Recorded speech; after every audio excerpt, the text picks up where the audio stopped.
Welcome to the Credit Union Business News Podcast, the only all-digital, all-business resource for credit unions. This episode is sponsored by Bator Training and Consulting. We create environments where employees actually want to come to work and members want to keep coming back.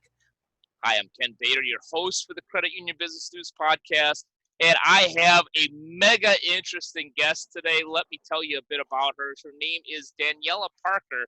She is the Chief Risk Officer at TwinStar Credit Union in the state of Washington. The reason I'm really excited about this is our first Chief Risk Officer, and we're dealing with a little bit of risk right now, so we're really glad to have her on the show. She has been the Chief Risk Officer for a little over a year, probably close to a year and a half right now with TwinStar. Before that, she was the AVP of Risk Management, where she led a team of risk management professionals, managed and directed the credit union's ERM program, business continuity planning program, compliance, fraud, BSA, safety and vendor management, and a partridge in a pear tree. But enough of that. Daniela Parker, welcome to the show. Thank you. Thanks for having me. Oh, my pleasure. I'm going to learn a lot. I've had a number of roles in the credit union industry. None of them have ever been Chief Risk Officer, probably because I'm a little bit too risk tolerant, per se. Always a bad thing. Well, to be a Chief Risk Officer, yes, that probably would be a bad thing. But as we kind of alluded to in our pre-conversation, yeah, there's always risk. In managing risk, it always seems to be a bit of a moving target. At least that's how I've kind of seen it. But nobody could predict the complications that we're having right now in a pandemic caused by COVID-19. Yeah, how has coronavirus changed your approach to risk management, especially in terms of the business continuity planning program?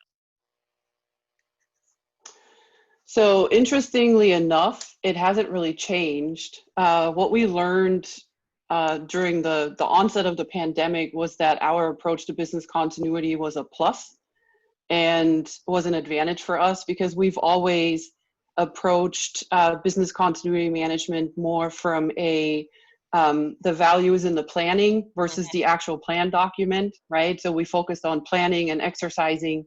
We run centralized incident management. And so when this all happened, we did look at our pandemic plan briefly, and then we just followed the process that we always follow, and we ran it as an incident. And employees knew what to expect. Employees knew who was in charge. Employees understood what was going to happen. It was a much bigger scale, and we did run into unexpected speed bumps, but it has not really changed how we approach business continuity. I want to say it has reinforced that what we've been preparing for and how we prepared for it was the right way to do it. Yeah, interesting answer. As well as I have heard more of that proudly in the credit union industry, that a lot of the institutions that I've talked to may not say, well, hey, this was nothing, but they said, we had a plan in place, we took it off the shelf, and we implemented it, which is really good to hear.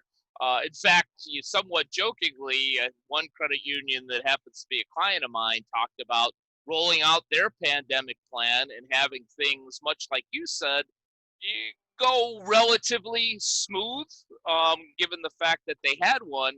And the CEO even said about their local hospital, they're running out of masks. We had masks. We had a whole plan. We had a bunch of masks sitting there. They're a hospital. Why can't they have masks? We actually donated ours at the onset because we had so many masks.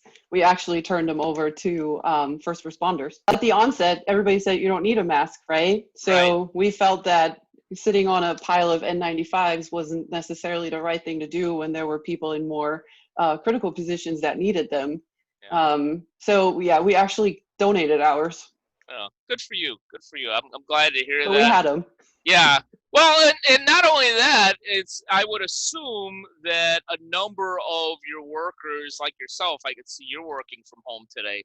those that could achieve their work responsibilities and functions from home were probably sent home and therefore didn't need a mask necessarily.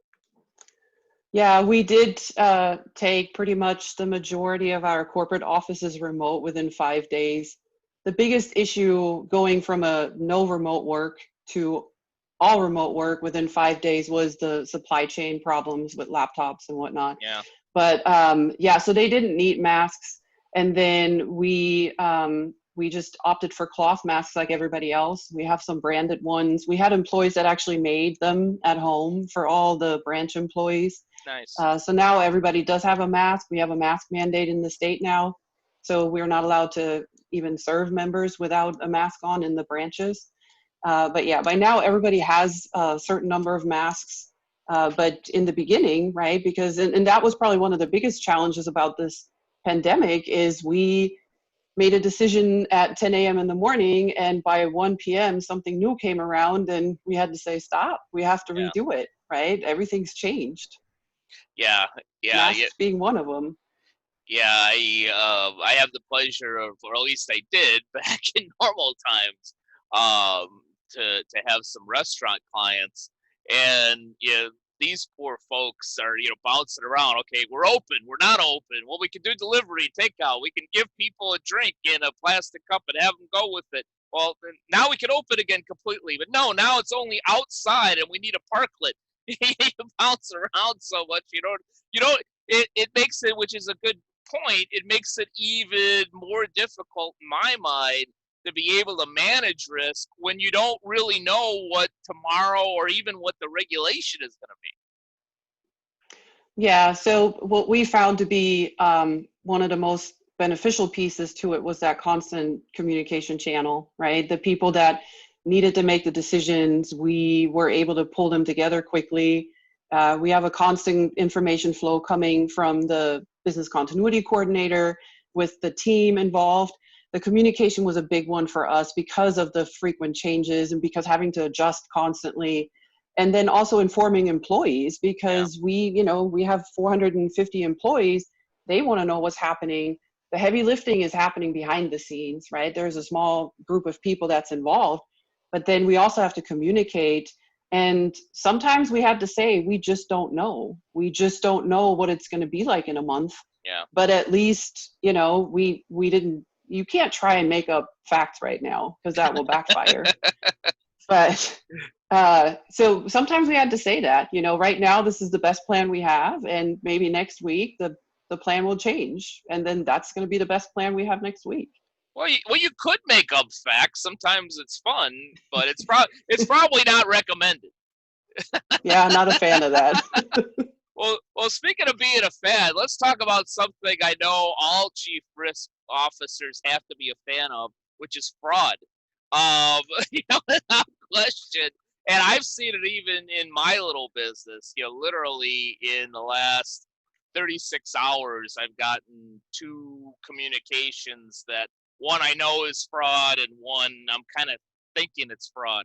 Funny story, even one of the credit unions I work with called me up out of the blue for a W-9, and it sounded like it was fraud, and I almost bit this person's head off, and then fortunately he just kind of realized, like, all right, dude, you know what?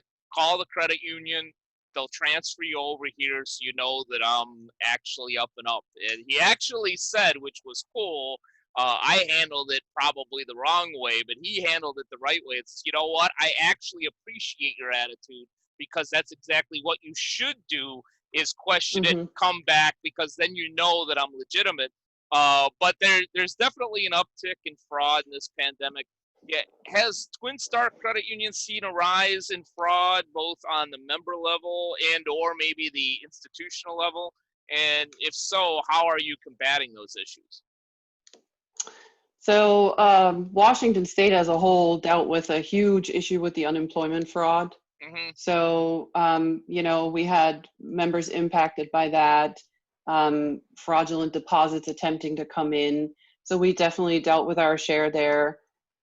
a bigger concern, maybe not necessarily fraud related, but a bigger concern is really on the cyber side, right? The cyber criminals right now are active, and they're using this pandemic to their advantage. So a lot of our focus has been on education with employees to say, hey, you may get an email that says vaccine found, click here, right? Those types of Yeah. activities is really more what we tried to focus on. We've seen fraud. We always see fraud. Everybody tries to open fraudulent accounts for the unemployment benefits coming in. Seeing the regular increase from the risk side, I am more concerned about the cyber component, though. Yeah. That was a big focus, especially with people. A lot of people going remote. There were people trying to take advantage of that. And really the way to, outside of what your system is handling, is really about educating employees, right? And so same goes for any type of fraud, any type of cyber threats. Yeah. Your workforce has to be educated and ready to figure out what's a legit email, what's not a legit email, how to look at a new account that's opened. Is it, does it look fishy? Does it not look fishy? And then be comfortable pushing back, like what you just mentioned. Right? Not everybody's comfortable because we're so programmed to just be polite, Mm-hmm. and you don't want to be rude, but at the end of the day, you probably should be sometimes and just question things. Yeah, I lived most of my life in Chicago. I think maybe I was programmed to be rude and not nice. Maybe that was my automatic. It's like, what the hell do you want? You don't need a W-9 from me. Which was actually the truth. They found out they didn't need a W-9 from me. Well, there you go.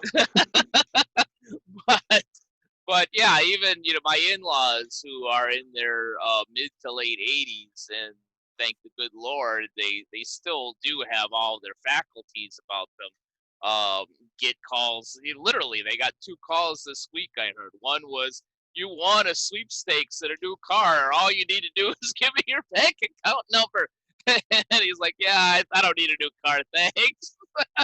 And then Yeah. and then another one, "Grandma, I'm in trouble. Can you send me some money?" And fortunately, my mother-in-law was smart enough to say, "I have a number of grandchildren. What's your name?" And then we could actually have a conversation. But it's that's good, right? A lot of people fall for it. A lot of people fall for that. And Yeah. especially right now, everybody's really stressed. Our common sense tends to go out the window when we're all stressed. There's financial stresses happening. And it's not just members, we have employees that may be experiencing that because the spouse has lost their jobs, or there's a lot of that happening, which doesn't make for good decision making. It's not a good setup for solid decision making. So Yeah, basically, which is the rule of thumb anyway. If somebody's going to be asking me about any type of financial information, it's going to be a call that I initiate, or an online secure chat that I've initiated, not something that somebody else has called in on. Yeah. So Now a word from our sponsor, Bator Training and Consulting. It's pretty clear that due to COVID-19, it's going to be a long time before any large in-person events will be available in the credit union industry.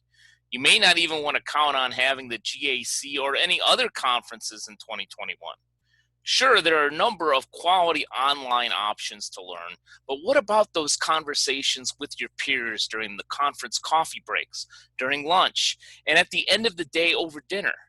Some might say that was the most valuable aspect of attending an in-person event. That's why we created the Credit Union Business News online collaboration group. The program is based upon the concept of open space technology, a technique I have used successfully within the Police Officers Credit Union Association for years. It's in essence a formalized coffee break conversation that has specific topics that are critical to the credit union industry today. Would you like to learn more about being a part of it? Then send an email directly to me, Ken Bator, at Kbator, Bator, at btcinc.net. I'll be happy to give you more information and invite you to be a guest during the next Credit Union Business News online collaboration group. You know you want to be part of the conversation. So, as a chief risk officer, I know that, you try to anticipate as many different scenarios as you can, because as you obviously did, you had a pandemic plan, you planned for that scenario, even as unlikely as it seemed just a year ago, and then you were able to implement a strategy to deal with that scenario. But even in that good planning that you did, were there any big surprises that arose when the pandemic started and that you really didn't anticipate? And if so, what was the solution? We didn't anticipate that we may run out of toilet paper, like I'm everybody sorry, else. I don't mean to laugh, but that Yes. When we had that conversation, I remember thinking to myself, I cannot believe we are in a spot where we may run out of toilet paper, and just paper goods in general, right? So the supply chain issues were a concern for sure, and not just cash or the hardware, but really paper products. And to this day, we're trying to keep up on face masks and those pieces because our lobbies just reopened in about half of our branches. So supply chain was one that we didn't think we would really run into that big of a problem. Yeah. We did a 1-day run and hit up all the local Costco's buying laptops. That's what happened. Yeah. I mean, we couldn't sit back for weeks waiting for shipments to come in, and it was weeks at that time, right? So the supply chain issue was one where oftentimes I think we as credit unions think, oh, we cash, right? Like that's our supply chain concern. It's the cash. No, it was literally down to the toilet paper. So that was a surprise. Would I like a takeaway for that is we had our procurement officer who had a really good instinct, and my takeaway is I'm going to keep listening to her, right? She ordered pretty heavily pretty early on, and it turned out to be the right thing to do. In that case, it was like, okay, so if we overstock on paper products, it's not going to go bad. Right. But I never thought I would ever have a conversation about toilet paper running out at work. Yeah. So that was one. Well, if that's the toughest conversation you have to have in 2020, God bless you. It wasn't a toughest one. It was probably the most surprising one, right? About the toilet paper piece. Tough conversations all the time, right? Trying to balance the need to run a credit union versus employees are scared, right? Yeah. They're worried. They come to the branch, and we went to drive up only very quickly. We did it very quickly. We went into crisis mode very quickly, and that gave us enough time because once we're in crisis mode, that just means resources are prioritized to respond to what's happening, right? And so that was the whole, no matter what's happening in your day, you need to focus on whatever we need for the response. Having to balance that, the need to run a business, but also being mindful of all the stressors that our employees were handling at the time. The fact that, once they closed the schools, it was, well, now kids are at home, right? Yeah. So we're expecting employees to work from home. And I mean, I had 2 kids at home that I was expected to homeschool, and I'm thinking, it's not going to happen. I mean, we had long days, especially in the beginning of this. So those were some of the tough conversations, just maintaining that balance between what we need to do as a credit union, what we need to do primarily to serve our members, but also how do we take care of our employees in that situation? Yeah. And really account for all these issues that are out there. And it all, again, it goes back to communication. I have learned this throughout the last few years. Anytime we have an incident, anything disruptive, anything, whether it's small or large, if your communication isn't on point, that's one of the biggest issues in the incident space and incident management, continuity, crisis, communication. I cannot push that enough. Yeah. Yeah, no, I can certainly appreciate being a culture guy. The issue with employees, their safety, their fear. And and their curveballs, frankly. Excuse me, as a non-parent, I wouldn't understand some of the issues fully.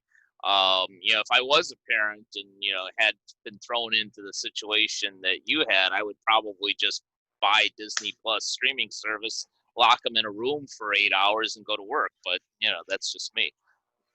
Well, I may have done that. We won't Maybe not tell for anybody. 8 hours.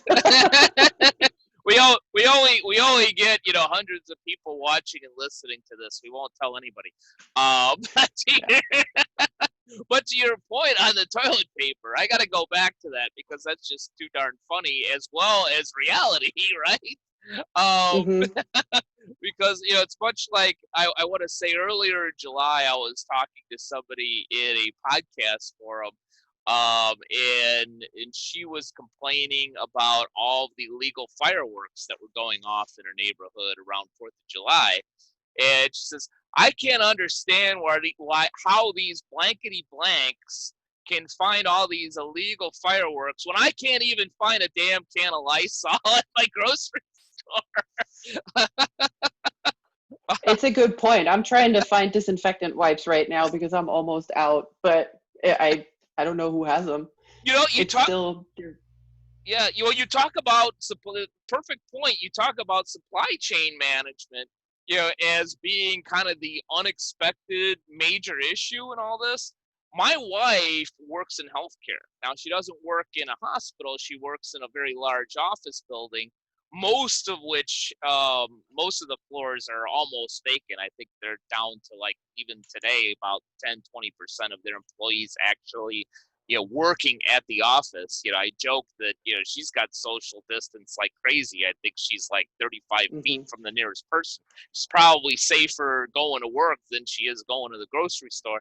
But the problem that they ran into in less than a month into the pandemic, and this turned into an employee problem because they complained that they ran out of Clorox wipes. And being a healthcare organization, they were very, very diligent about wiping down keyboards, wiping down joint areas like break rooms and things like that. And they ran out. And so my wife, who is one of the managers, went to her friend, the manager of all, I forget the name they called him, whatever, supply chain manager, or, VP of toilet paper, or whatever the heck it was, said, hey, we're out of Clorox wipes. And what had happened was, in his anticipation, much like, your procurement professional, in anticipation, he ordered something like quadruple the amount of Clorox wipes for the building. And Amazon canceled his order. Yeah. And the reason they canceled it is because they flagged it for fraud. They thought that he was buying up all of these Clorox wipes in order to price gouge and sell them on eBay or on a street corner or what have you. And so he called them up and said, basically, we're a freaking healthcare operation. Look at who we are. Look at the orders that we've had. We need Clorox wipes. And Amazon apologized, but then said, but now we don't have any because you got put in the back of the queue. These are just problems from a risk standpoint that you never thought of until you got to a pandemic. I did not. I really didn't think we would ever have to worry about the paper product side. I mean, I wasn't that surprised about the laptop piece, right? Yeah. I figured everybody's wanting. When I went into one of the Costco's here, they told me that all their laptops were gone because a local hospital had bought like 40 of them, and that's all they had left. And so I figured cash, we had a run on cash initially because everybody wanted to get their cash out. We knew that was going to happen, but the paper products. And then I know that we had employees that ran out of toilet paper at home. Yeah. We had like toilet paper exchange happening, because we're trying to help each other out. Same happened, and this is more on the personal side, but the same happened with flour. One of my coworkers was able to get their hands on a 50-pound bag, and all of a sudden we all had little baggies with flour. Yeah. So it did happen. Yeah, well, our problem, we were blessed in that, and I don't know exactly how this transpired, but a bunch of our neighbors and friends actually brought us toilet paper, thinking that we would have a shortage. I don't know why they would be, trying to help us necessarily in a two-person household. But we live in like a 750 square foot house about a mile from the beach. And so storing stuff is not easy. So, but all of a sudden, I felt like, I was working at Walmart because we had like, that not just, a few rolls. I mean, we had, we had like 4 industrial size packages of toilet paper. And I'm like, I'm really feeling okay. Okay. All right. I don't need this much, but on the But on the flip side, my wife is an awesome cook. I think that I would put her up against just about any chef out there. And the one thing that is hard to find, even today, is yeast. Mm-hmm. I have some. Well, I got my hands on some. I'm not driving up to Olympia, Washington to go get some yeast. But so that's okay. Trust me, I don't need any bread anyway. Okay, enough of the toilet paper and yeast. Yeah, the toilet paper. Yeah. I think we officially beat that to death. But this is why we have fun on the Credit Union Business News podcast, because we don't know exactly where these conversations are going to go. But switching gears, and you alluded to it a little bit earlier about the operation that you went to complete drive-through only and things of that nature.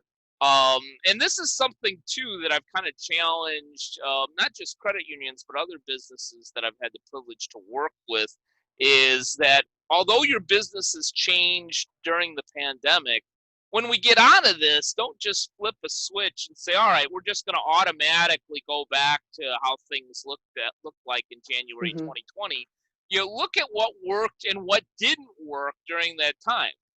Maybe this is a convenient excuse to change hours or do more through drive-through and make a lobby, for instance, more of an event for real transactions like credit counseling and your first home rather than cashing a $20 check.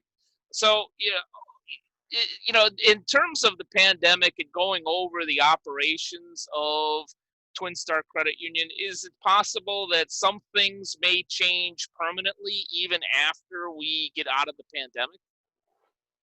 I think they're going to have to, right? Because even after the pandemic, and I'm really hesitant to even say after the pandemic because right now it feels like it'll never be over. But even after the pandemic, I believe consumer behavior is going to change. I know my behavior has changed. I hate going to the grocery store. Not that I liked it much before, but now it's this feeling of who knows what's flying around in the air here, right? I think that consumer behavior will change. Our members' behavior will change.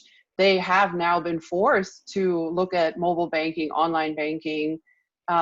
I can't remember the last time I stepped into a branch for a transaction because I just use technology. I think this forced a lot of members to use it, and they may find that it's so much easier to just use your mobile banking, right? Yeah. So I do think it will change. It will have to change as a byproduct of member behavior changing. Yeah. I also think that from an employer perspective, we are looking at having more of a remote workforce. And there's a couple of reasons for it, right? It's always a good continuity strategy. If you're set to have people working remotely, that's a good strategy to have. But even long term, a lot of us, I know my team, we had a conversation and I asked who's dying to go back to the office, and everybody was fine. No commute. You don't necessarily need quite as many outfits, right? You're not spending all this time away from family and whatnot, trying to drive to work. I think it also allows us to find talent that maybe we can't find in our area, or maybe we can't afford it in our area, right? Because we're, especially in the IT section, we're competing with Seattle. for technology talent. So I think it will change, and it will change because the world as a whole is going to change.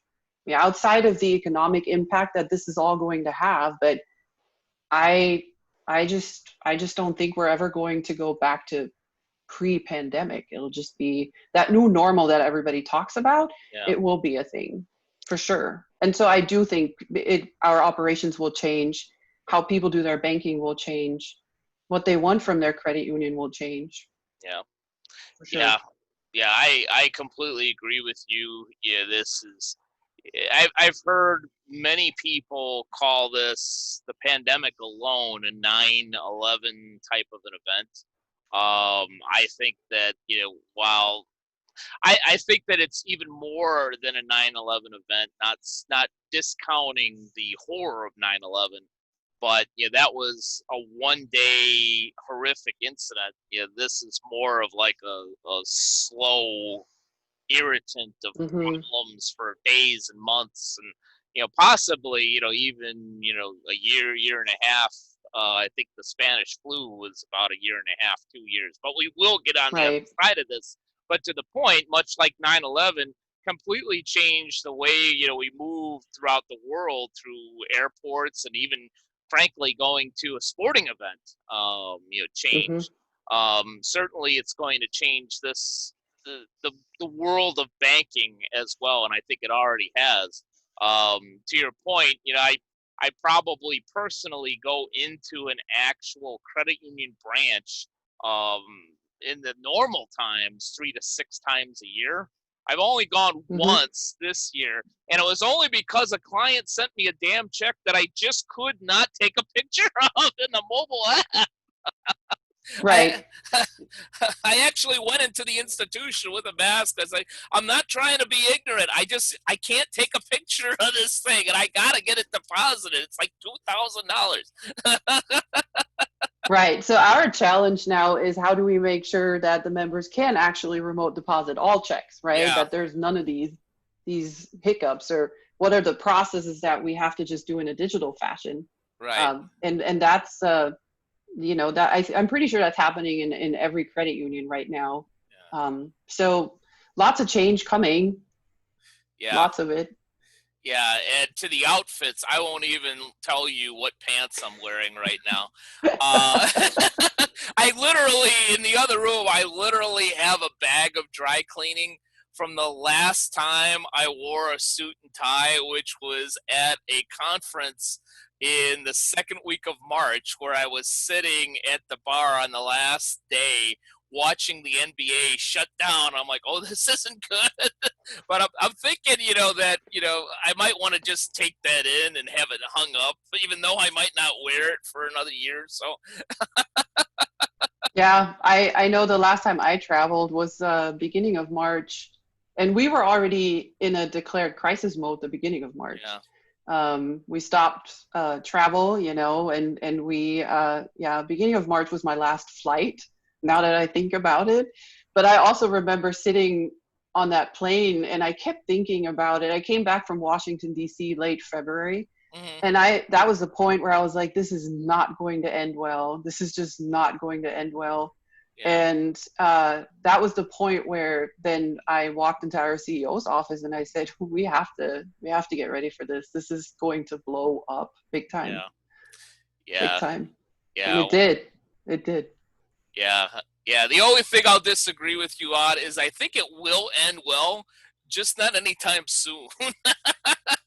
Oh, I mean, I'm sure it will end, and I'm not saying it's not going to end well, but it's going to be a painful process, I think. Yeah. I mean, we're looking at, September, when our school starts back up.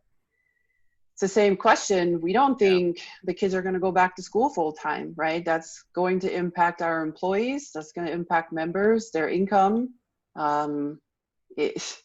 There's a lot of those question marks right now. We were founded as a teachers credit union, so we have a lot of teachers that are members, and they don't even know what's going to happen in September. It's that uncertainty, right? Yeah. And trying to figure out how to plan for that. It's going to be interesting. It continues to be interesting. Yeah. Well, it's going to be bad. It's possibly bad for students and teachers, but good for Netflix and Xbox. Yes, and Disney Plus, right? Disney Plus. I haven't bought that yet, Yeah. but maybe next year. Who knows? But anyhow, Danielle, I had an awesome conversation with you. You know, some people think that talking about risk can't be fun. I had a ton of fun with you today, and I really appreciate you taking some time to talk to us. Anytime. Thanks for having me. My pleasure completely.